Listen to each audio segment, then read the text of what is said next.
आणि रायगड जिल्ह्यामध्ये तुम्हाला सगळ्यांना माहिती आहे अंधश्रद्धा निर्मूलन समिती नाव ऐकलं असेल की ज्यांनी हा कायदा आणण्याचा प्रयत्न केला होता अंधश्रद्धा निर्मूलन समितीचा।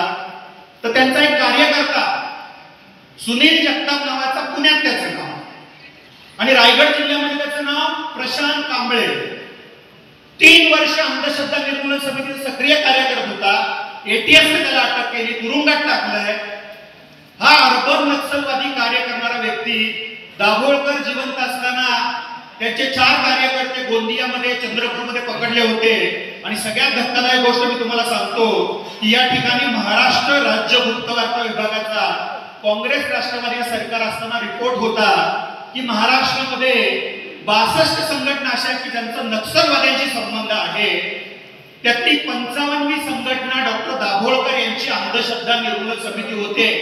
हे जाहीर बोलतोय, हा कार्यक्रम लाईव्ह चालू फेसबुकवरनं आम्ही 100 वेळा हा विषय मांडलाय। कोणाची हिंमत नाही झाली आमच्यावर गुन्हे दाखल करण्याची, कारण हे सत्य आहे।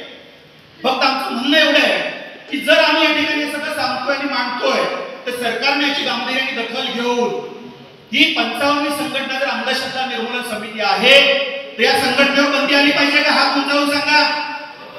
अंधश्रद्धा निर्मूलन समितीवर बदनामी आपल्या करता यार त्यांच्यावर बंदी आली पाहिजे का? आता तुम्ही म्हणाले संघटनेचं नाव घेऊन त्यांना मोठं का करताय?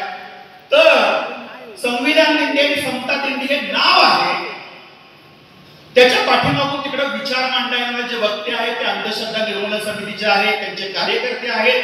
कबीर कलामांची ती शीतल साठे नावाची एक मुलगी आहे, तिला नक्षलवादी कारणामध्ये पकडलं होतं। सचिन माळी नावाचा कार्यकर्ता होता, किती सांगूयात वेळ घालवत नाही, परंतु हे सगळे अर्बन नक्षलवादी विचारांच्या मंडळी संविधान दिंडीच्या व्यासपीठावर येतात, विचार मांडतात, कार्यक्रम घेतात। अक्षय महाराज या सगळ्या मंडळींची चौकशी झाली पाहिजे। पूर्वाच माननीय उपमुख्यमंत्र्यांना आम्ही निवेदन दिलं, त्यांनी अन्वेषण सुरू केले सांगितलं, परंतु अशा प्रकारच्या लोकांना वेचून तुरुंगात टाकलं पाहिजे, तर आणि तरच या सगळ्या गोष्टी थांबतील।